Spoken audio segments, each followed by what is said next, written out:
Bom, então nós vamos dar início, né, à nossa aula e nós vamos fazer esse momento onde vamos estudar hoje iniciar o estudo sobre o Credo Apostólico e vamos aqui no nesse primeiro estudo falar sobre ah, a primeira parte, o primeiro artigo do Credo Apostólico, que é a respeito da pessoa do Pai, né?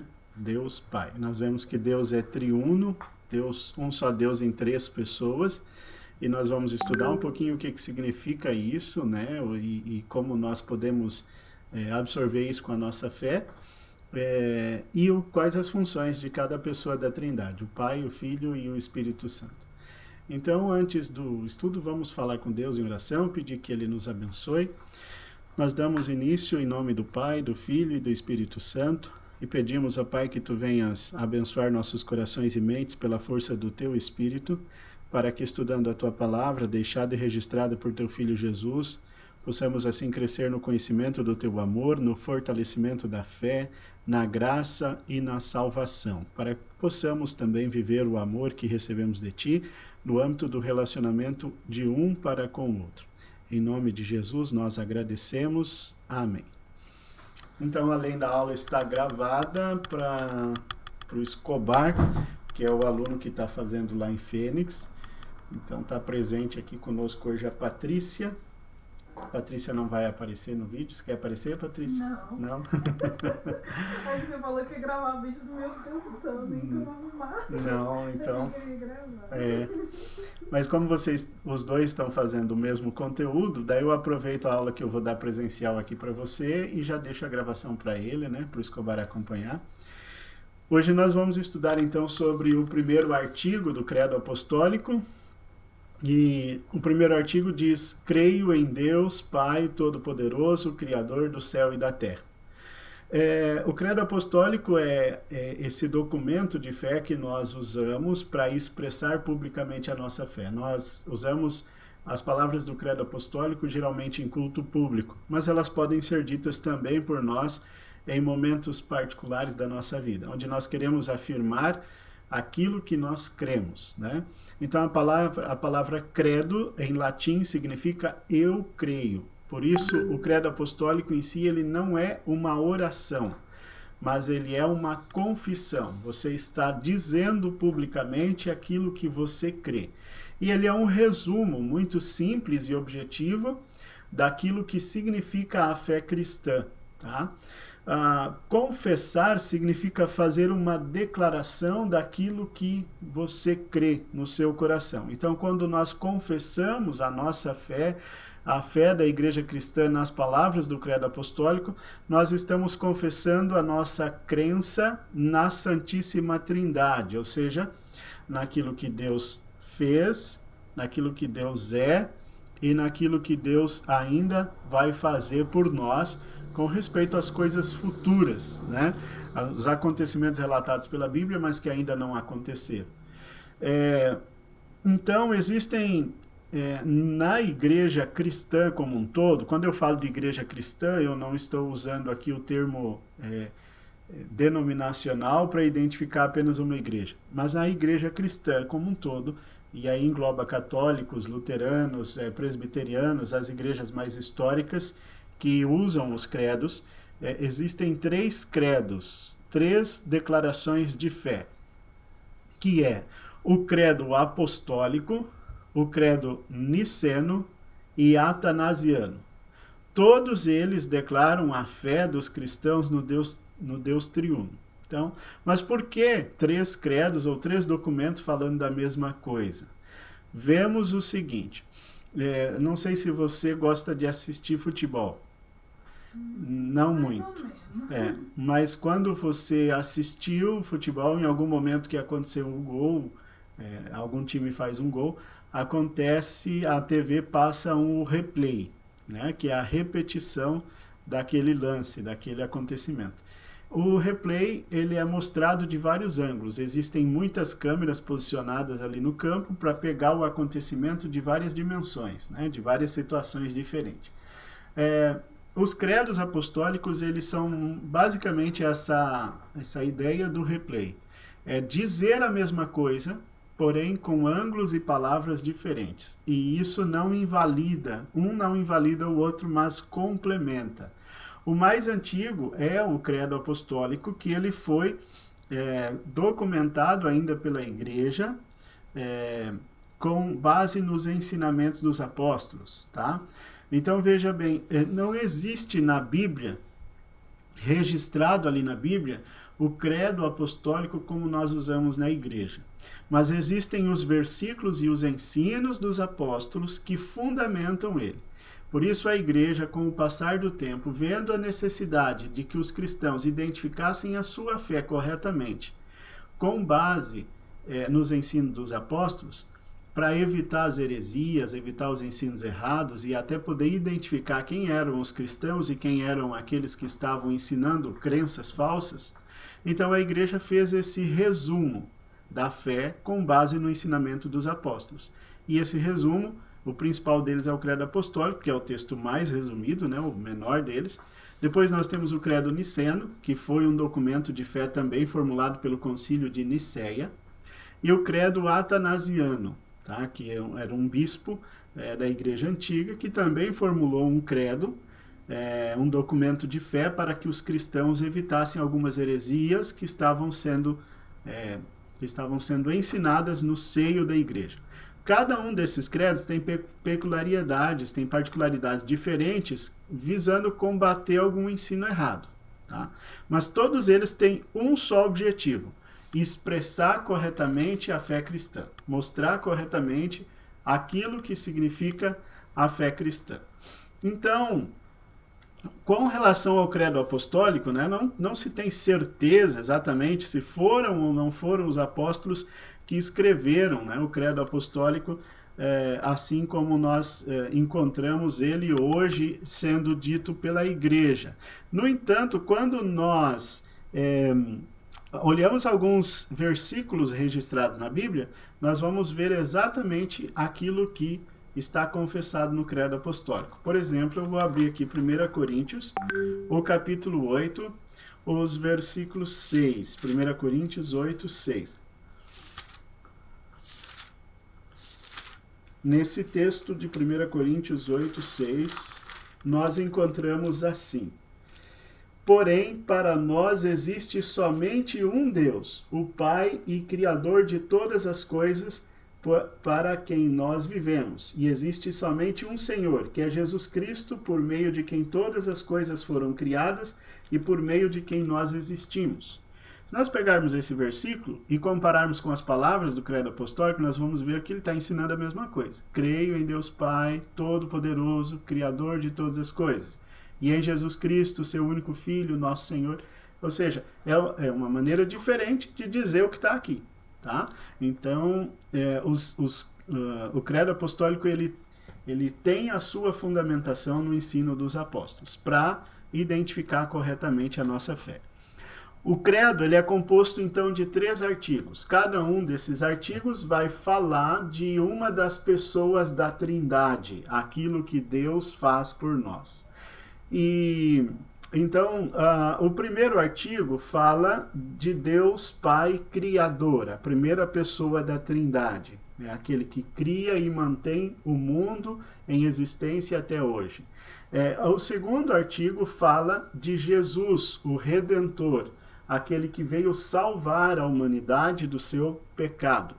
E o terceiro artigo fala da ação do Espírito Santo na igreja, visto que nós, como cristãos, não conseguimos, como pessoas, não conseguimos, então, chegar à fé por conta própria. Aí nós precisamos da ação do Espírito Santo, que age por meio da palavra, para nos trazer a fé, né? Martinho Lutero diz assim sobre isso, né? Creio que por minha própria razão ou força não posso crer em Jesus meu Senhor, nem vir a Ele, mas o Espírito Santo é quem me chama pelo Evangelho, ilumina, santifica, para que eu esteja na verdadeira igreja cristã. Então, o terceiro artigo fala da ação do Espírito Santo, em reunir a igreja cristã na fé em Jesus como Salvador. Vemos então que Deus ele é um só Deus, mas em três pessoas distintas e separadas. Como é que pode ser um e ao mesmo tempo três? Será que dá para explicar isso com a lógica da nossa razão? O que você acha? Não dá. Por isso, Santo Agostinho dizia assim, que com relação às coisas de Deus, nós precisamos crer para compreender. Enquanto que na lógica humana, nós queremos primeiro compreender para depois crer. Tudo que a gente tem acesso e contato nessa vida, a gente primeiro quer analisar, olhar os detalhes e só depois acreditar. E aí até tem um ditado, eu só acredito vendo, né? Então primeiro a gente precisa absorver com os sentidos do corpo, para depois acreditar. Com relação à fé, às coisas espirituais, nós não temos que ter dependência dos sentidos do nosso corpo, apesar de Deus utilizá-los para trazer a fé ao nosso coração. Mas a fé é a ação do Espírito Santo. É o Espírito Santo, é Deus quem cria em nós. Por isso Santo Agostinho diz assim, que para crer em Deus, é preciso, para absorver as coisas de Deus, é preciso primeiro crer, e à medida que cremos, o Espírito Santo vai nos dando compreensão. Então vamos, nós chegamos então ao ponto de dizer que não existe como compreender com a razão humana como pode um único Deus em três pessoas. No entanto, Deus permite algumas luzes, né? Quando nós estamos no escuro, nós queremos uma luz, e Deus nos dá alguma luz para a nossa razão se aproximar da sua grandeza. E alguns exemplos nós podemos citar. A água, ela tem como um elemento químico da água, a composição química da água é H2O. Né? Quando você põe a água no congelador e vira gelo, ela deixa de ser H2O? Não, não deixa. E quando você põe no fogo e o vapor sobe, aquele vapor deixa de ser H2O? Não. Também não. Então nós temos a água em estado líquido, sólido e gasoso. Né? O líquido que nós tomamos, o gasoso é o vapor e o gelo, o sólido. Três maneiras diferentes que nós podemos encontrar a manifestação da água. E em nenhuma dessas maneiras perde a sua essência, perde aquilo que a água é, H2O. Então, tem um elemento da natureza que Deus criou, que também continua sendo H2O, porém se manifesta em três estados diferentes, sem mudar a sua essência. Assim também nós podemos comparar isso com a Trindade, e ver que Deus é um só, uma essência só, porém ele se manifesta em três pessoas diferentes, Pai, Filho e Espírito Santo. Tá? Então é só um título, assim, um exemplo, né, a título de comparação, para se aproximar da nossa compreensão, da nossa razão. Veja bem, então vamos ver aqui no primeiro ponto, Deus existe. Então nós vamos aqui olhar, só eu vou ler, porque se você ler distante aí, daí não vai aparecer no vídeo, tá? Não vai aparecer a tua voz aqui. Então, como podemos saber que Deus existe? A natureza, com o seu equilíbrio, prova que existe um Deus. Também a consciência que Deus colocou em cada ser humano mostra que a existência de Deus. Todavia, mesmo que o homem tenha este resquício de conhecimento sobre Deus na natureza e na sua própria consciência, ele só pode conhecer a Deus como ele é verdadeiramente quando o próprio Deus vem se revelar. Isso Deus faz nas Sagradas Escrituras. Por isso nós lemos em Romanos 1, versículos 20 e 21. Desde que Deus criou o mundo, as suas qualidades invisíveis, tanto o seu poder eterno como a sua natureza divina têm sido visto claramente. Os seres humanos podem ver tudo isso no que Deus tem feito, e portanto ele não tem desculpa nenhuma. Embora conheçam a Deus, não lhe dão a honra que merecem e não lhe são agradecidos. Veja bem, existem então três maneiras para nós termos conhecimento da existência de Deus. A primeira maneira, quando a gente olha à simples vista para a natureza. A natureza é uma prova de que Deus existe, porque ela foi criada em perfeição e funciona em harmonia. Se viesse de uma explosão, como alguns cientistas e alguns ramos da ciência querem defender, de que é uma explosão, Big Bang, evolução e tudo mais, bom, se viesse disso, haveria um caos total, porque aonde há uma explosão, não gera ordem. A explosão não ordena as coisas. A explosão bagunça tudo, né? Então, o mundo não funcionaria em equilíbrio, porque não pode surgir ordem vindo do caos, vindo da bagunça. Né? Então o mundo não funcionaria em equilíbrio. Uma prova de que é Deus que criou o mundo está, por exemplo, no equilíbrio da atmosfera. A Terra ela possui a quantidade exata de oxigênio. O oxigênio é um gás altamente inflamável, né? Mas a Terra possui uma quantidade exata para nós, seres vivos, respirarmos e uma quantidade exata para não explodir. Ou seja, se houvesse mais oxigênio do que a Terra tem, iria pegar fogo nas coisas. E se houvesse menos, nós teríamos dificuldade para respirar. Então tem alguém que contou, olha, é isso que precisa. Não pode passar, não pode faltar. E esse alguém é o Criador. Né? Uma explosão não se encarregaria de fazer isso. Alguns cientistas defendem ainda que o ser humano evoluiu de outras espécies, como, por exemplo, do macaco. Né? Bom, se o ser humano viesse do macaco, por que não tem macaco se transformando em gente ainda hoje? Né? Os macacos deveriam continuar se transformando em gente. Eles não transformam. Também... O que é? Eu estou gravando também. Tá? Eu só termino a aula e levo no posto. Não, pode ficar tranquilo. Então, os macacos não estão mais se transformando em gente. E também nós, se viemos do macaco, éramos uma outra espécie, será que nós vamos parar como ser humano e não vamos se transformar numa outra espécie mais evoluída do que o ser humano? Né? Então, a evolução, a teoria da evolução não consegue responder essas coisas. Por isso que também é uma furada. Né? A narrativa bíblica, a teoria da criação, do criacionismo, é a teoria mais acertada até hoje. Tá? E é verdadeira porque é a palavra de Deus com provas, com evidências. Tá? Então, a criação mostra que Deus existe. Outra coisa é a nossa consciência. Nós sabermos, mesmo alguém que não tem conhecimento bíblico da palavra de Deus, ele sabe no íntimo da sua consciência que matar é pecado, matar é errado. Né? Ele sabe. Mas quem é que disse isso para ele se ele não tem conhecimento bíblico?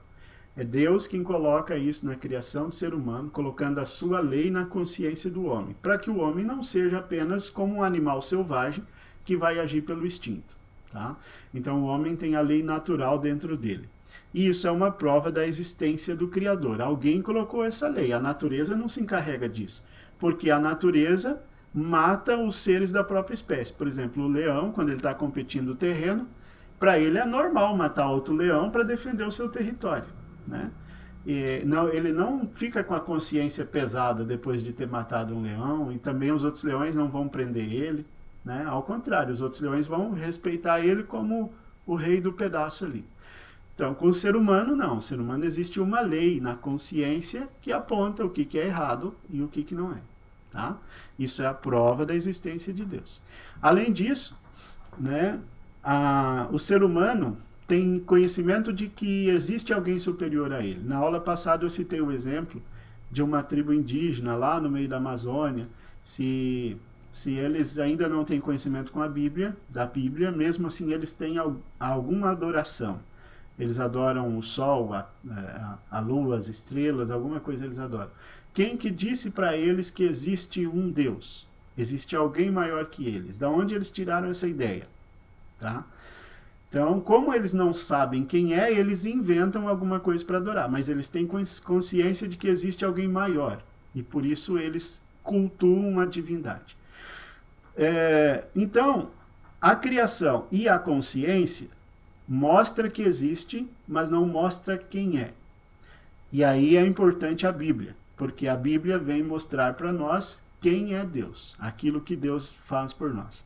Então, as três fontes para saber da existência de Deus é criação, consciência e Bíblia Sagrada.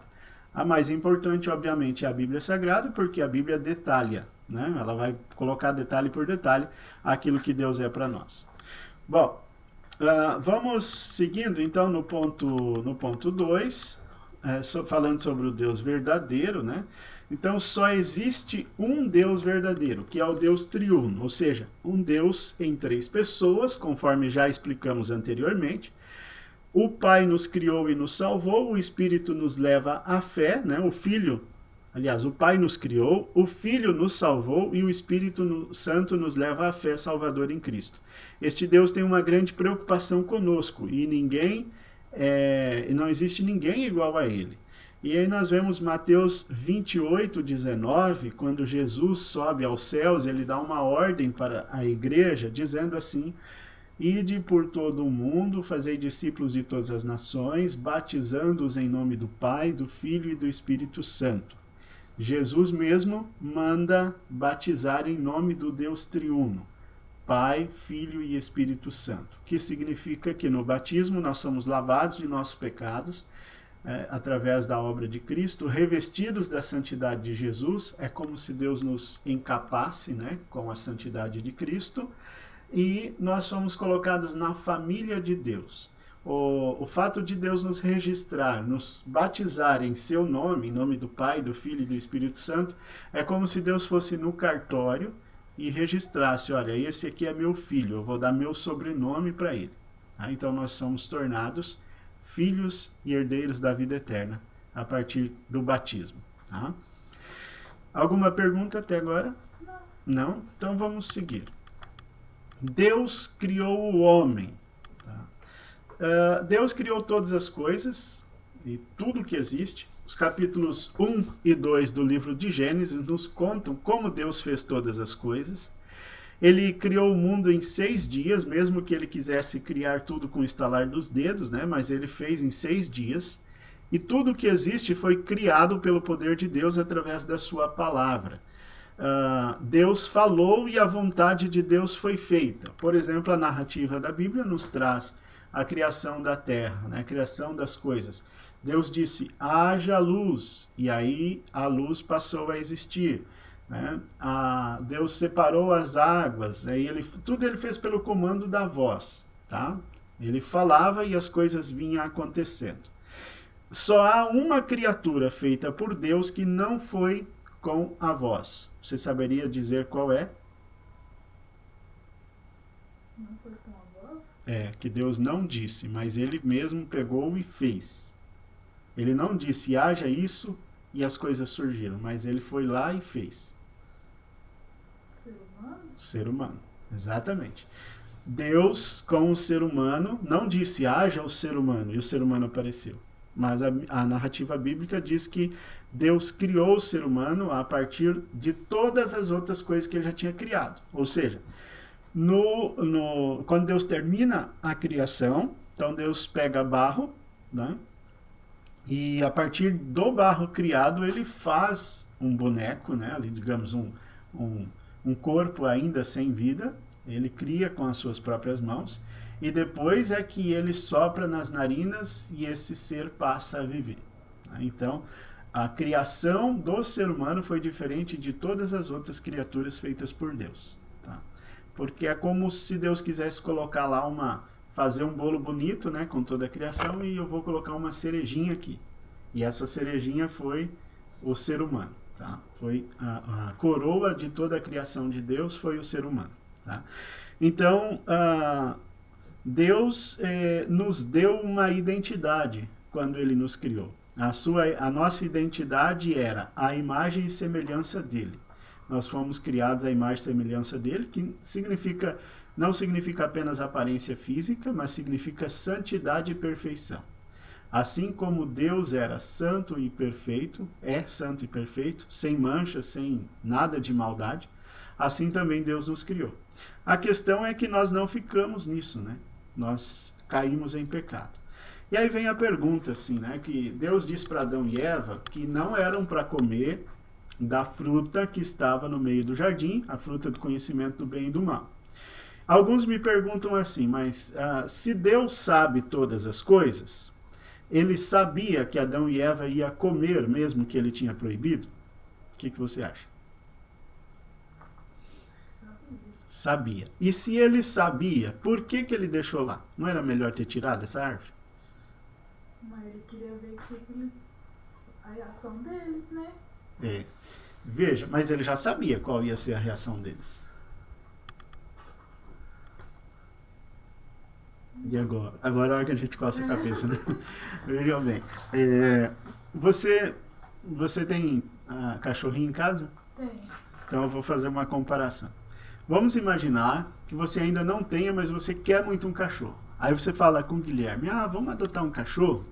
Aí o Guilherme fala, não queria não, vai fazer bagunça em casa e tal. Não, mas eu quero. Aí você convence ele fala, tá bom, vou trazer um cachorro. Aí ele vai na loja de brinquedo e compra um cachorro a pilha, que você liga, ele late e vira uma cambalhota. Vai servir para você? Não. Não vai. Porque o cachorro vai fazer só o que está programado. Não tem vida, né? Não tem autonomia, tá? Mas aí você fala, não quero um desse, aí convence, aí o Guilherme vai lá e adota um cachorro de fato, tá? Um cachorro de verdade. Esse cachorro de verdade vai fazer xixi no seu carpê da sala, vai roer teu calçado, vai cavucar o terreiro, fazer bagunça. Mesmo assim, você vai amar ele? Sim. Sim, né? Então, veja bem. Se Deus criou o ser humano perfeito, mas Deus precisava colocar o ser humano à prova para saber se ele iria ficar nessa perfeição. E se Deus não colocasse essa árvore no jardim, não teria como o ser humano não pecar. O ser humano ia ficar para sempre sem pecar. Porque não teria opção para ele. Ele iria ser programado para fazer só aquilo que Deus queria. É como um cachorro de brinquedo. Não era um amor verdadeiro. É um amor que não tem opção. Entendeu? Aí Deus então coloca lá a árvore no jardim e diz, não coma. Aqui estava a oportunidade do ser humano de amar a Deus de verdade e obedecer. Só que o ser humano não fez. Né? O ser humano caiu em pecado. Mas aí, graças a Deus, nós temos um Deus que nos ama de verdade, independente do que nós fazemos. Assim como você ama o seu cachorro, mesmo que ele coma o teu calçado, assim também Deus nos amou, mesmo que a gente desobedeceu. Tá? Deus colocou consequência, ou seja, eu faço algo errado, eu tenho consequência. Deus é um Deus justo, ele não passa a mão na nossa cabeça sem nos dar consequência das coisas, tá? Mas, ao mesmo tempo, ele nos dá novas oportunidades de recomeçar, novas oportunidades de ser amado e assim por diante, tá? E é por isso que Deus colocou, então, essa árvore ali, para que o nosso amor por ele fosse um amor verdadeiro. Como nós não conseguimos amar ele, a gente caiu em pecado, ele nos amou primeiro. Então, ele enviou seu filho Jesus, ele nos dá a salvação e agora ele nos convence a amar ele. Então, se você hoje ama a Deus, é porque o Espírito Santo te convenceu a amá-lo. E aí esse amor é um amor sincero, não é um amor programado para acontecer. É um amor que tem uma causa. E a causa é o que Jesus fez na cruz por você. Tá? Entendido até aí? Ok. Então, nós vamos aqui já no ponto 4, né, onde fala exatamente isso, onde Deus testou o amor e a fidelidade do homem. Adão e Eva não deveriam comer daquela árvore, né, do conhecimento do bem e do mal. No entanto, eles acabaram comendo, infelizmente. Mas eles desobedeceram a Deus, eles pecaram contra Deus, e cada pecado traz um castigo. Então, quando nós fazemos algo que é contrário à vontade de Deus, logo vem na nossa consciência a culpa. Então, a culpa é já um sinal da condenação. Nossa própria mente nos condena diante das coisas erradas que fazemos. Mas Deus prometeu, né, que enviaria o Salvador para nos livrar dessa culpa e da condenação. E a salvação que Deus nos dá foi prometida já para Adão e Eva quando eles caíram em pecado. Então nós vamos ver aqui em Gênesis, lá no comecinho, né, na Bíblia, Gênesis 3, versículo 15. Ali, quando Deus, depois da queda do ser humano em pecado, quando Deus vai conversar com o Adão e Eva, perguntando para eles por que eles tinham feito isso e assim por diante, aí Deus diz o seguinte para Adão e Eva, né, no versículo 15. Eu farei com que você e a sua eu farei com que você e a mulher sejam inimigas uma da outra, e assim também serão inimigos a sua descendência e a descendência dela. Esta esmagará a sua cabeça e você picará o calcanhar da descendência dela. Deus estava falando aqui com a serpente, que enganou Eva e Adão. E aí Deus disse para a serpente, eu farei com que a mulher, você e a mulher sejam inimigos uma da outra, né? E assim também serão inimigos a sua descendência. Ou seja, há uma inimizade entre nós, e aqui, dizendo a serpente, não significa exatamente inimizade com a cobra, apesar de que o ser humano tem uma repulsa natural às serpentes. E eu acho que é desse momento aqui já isso, né? A gente é um bicho que a gente não gosta, né? Tem gente que trabalha, lida com eles, mas de uma maneira em geral, o ser humano tem uma repulsa às serpentes. Mas aqui está falando da nossa inimizade com o diabo. Nós e o diabo somos inimigos, né? Por causa do resgate que Deus fez conosco. E aí Deus diz assim, esta esmagará a sua cabeça, a descendência da mulher esmagará a sua cabeça e você picará o calcanhar dela. Quem é a descendência aqui da mulher? Aquele que nasceu apenas de mulher e não de relação sexual entre homem e mulher. Quem é? Jesus, que foi concebido pelo Espírito Santo na Virgem Maria. Ele é a descendência da mulher falada nesse texto. Ele vai picar a cabeça, esmagar a cabeça da serpente. Significa a morte para a serpente. Ele vai vencer o diabo. O diabo até vai conseguir ferir Jesus. E isso aconteceu na crucificação. Tá? Então é picar o calcanhar de Jesus, como diz aqui. Então o diabo até conseguiu levar Jesus ao sofrimento por causa do pecado. No entanto, não o venceu. Tá?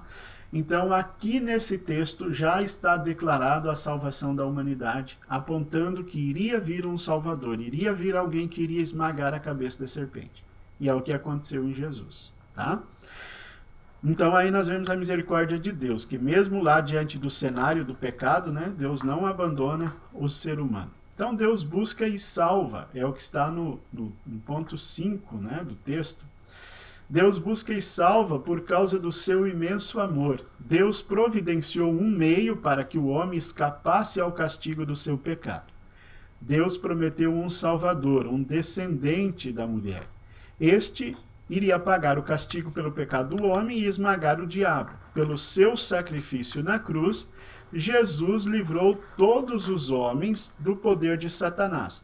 Ainda hoje, todo aquele que aceita o sacrifício de Jesus e crê nele como seu Salvador está livre da condenação. Esta promessa é do próprio Deus e é para cada ser humano. Por isso nós vimos aí a promessa do Salvador em Gênesis 3,15. Tá? E João 3,16 diz assim, porque Deus amou o mundo de tal maneira que deu o seu único Filho para que todo aquele que nele crê não morra, mas tenha a vida eterna. Veja bem, a salvação não é por obras, é somente pela fé em Jesus como Salvador. As obras são frutos da nossa fé. O apóstolo Tiago diz que a fé sem obras é morta. Isso é verdade. Se eu digo que creio em Jesus, mas não faço a vontade de Jesus, a minha fé está morta. Agora, se eu digo que creio em Jesus e faço a vontade de Jesus, a minha fé está viva e produzindo obras. Não são as obras que salvam, é a fé. As obras é como um pé de laranja. Se você planta um pé de laranja, você vai quer que produza laranjas, né? Agora, se começar a produzir limão, o que você vai fazer? Você não quer laranja, você não quer limão, você quer laranja. Você vai cortar, jogar fora. Tá? Então, os frutos azedos não são os frutos que vêm de Cristo, vêm da nossa carne. Agora, os frutos que são agradáveis a Deus são aqueles que nascem do amor que nós recebemos de Cristo Jesus. Portanto, nós realizamos obras não para ser salvo, e sim porque já somos salvos. Tá? Então, é uma diferença aqui. Nós cremos que Jesus pagou pelo nosso pecado e por isso nós somos convidados a viver em amor. Esse amor que nós devemos viver um com os outros vai ajudar a gente a fazer o bem, a ajudar o necessitado e assim por diante. Compreendido até aqui? Ok. Quando você tiver pergunta, você pode fazer, tá? Deus, ele se preocupa com cada um de nós, né? E também se preocupa com as pessoas que ainda não conhecem o seu amor, e por isso a igreja tem a missão de anunciar o seu amor ao mundo. Então, Deus demonstrou o seu grande amor por todos nós, ele nos criou, nos deu vida, ele se preocupa conosco todos os dias. Todos os dias Deus nos dá o que precisamos para viver. Ele não nos quer dar apenas as coisas que vão servir para o nosso bem aqui. Mas o maior de todos os presentes que Deus nos dá é o seu amor e o seu perdão. Este é o maior. E muitas vezes, para que o seu amor e o seu perdão estejam em nossa vida, Deus até mesmo tira alguns bens materiais. Vamos imaginar assim, você tem uma filha. Você quer que ela estude e que ela se forme em alguma coisa, verdade? Bom, aí vamos imaginar que ela está só brincando no celular e não estuda.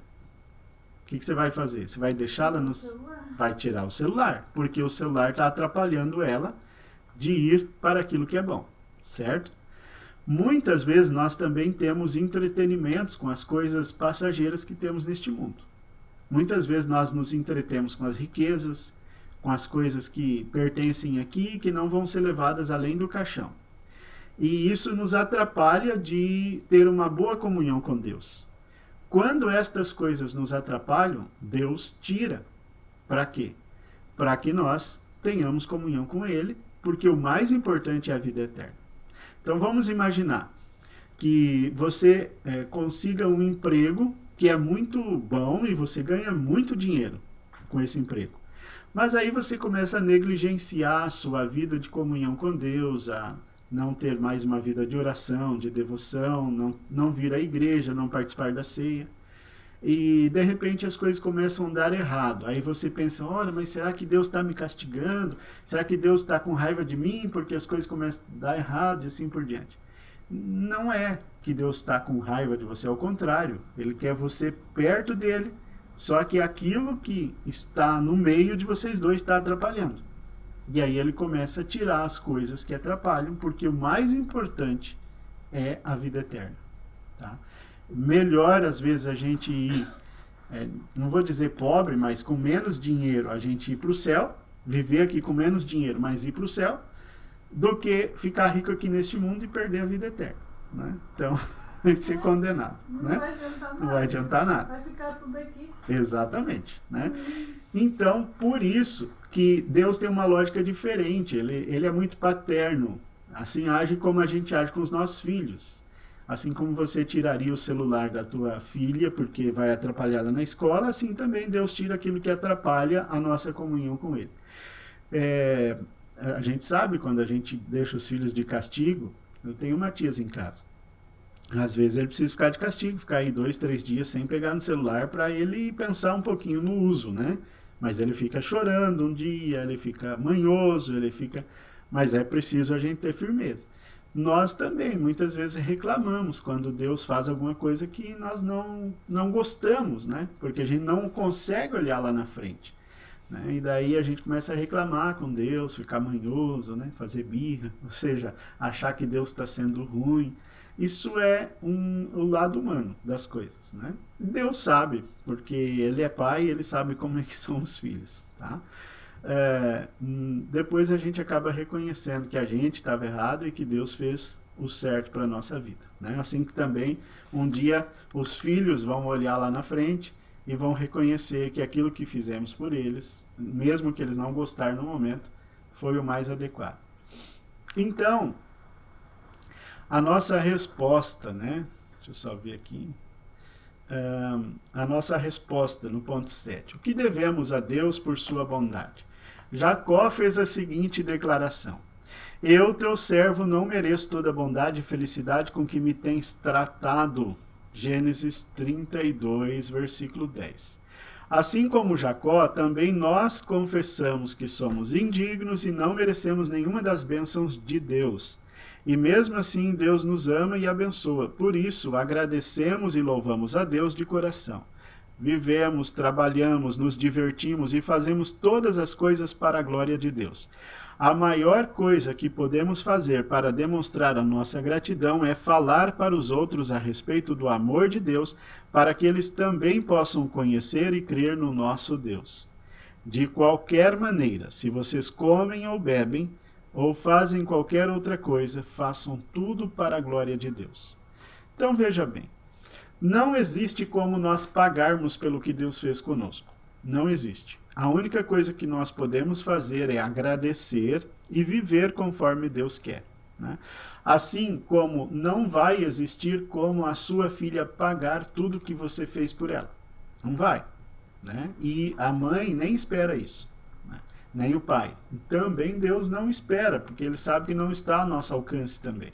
E o que ele faz é por misericórdia, a iniciativa dele, né? Não é porque nós merecemos ou pedimos, é porque ele quer nos amar dessa maneira. Nesse sentido, o que Deus quer que nós façamos, a melhor coisa que nós podemos fazer é demonstrar nossa gratidão, nosso respeito e amor por Ele, né?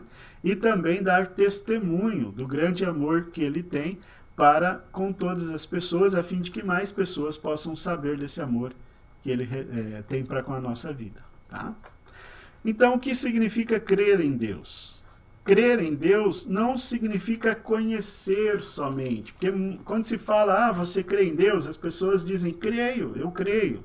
Aí você pergunta assim, mas se você morrer agora, você tem certeza que vai para o céu? Daí as pessoas dizem, eu tenho certeza. Por quê? Bom, porque eu nunca matei, nunca roubei, nunca fiz isso. A pessoa não está crendo em Deus, ela está crendo nela. Ela está pensando que por ela consegue ir. E outros ainda dizem, não, eu não sei se eu vou para o céu, porque eu faço coisa errada, não sei se Deus vai me aceitar. Veja, a pessoa também não está confiando na misericórdia de Deus, está achando que Deus só é um juiz, entendeu? Que está ali só para castigar.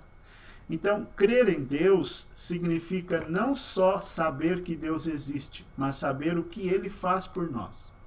E o que Ele faz por nós é que Ele enviou seu Filho Jesus para morrer em nosso lugar na cruz e nos dar a salvação. Essa é a fé salvadora, né? Saber que Deus existe, até o diabo sabe, tá? Mas a fé salvadora é aquela que nós depositamos todos os nossos pecados na cruz de Jesus e sabemos que o que Ele fez lá é suficiente para nos dar a salvação, tá? Então essa é a fé salvadora. Ok? Alguma pergunta até aí? Então, a aula de hoje é um pouquinho mais curtinha, tá? Do que a outra. Então, nós chegamos ao final. Eu vou também parar a gravação aqui para enviar depois o vídeo para o Escobar.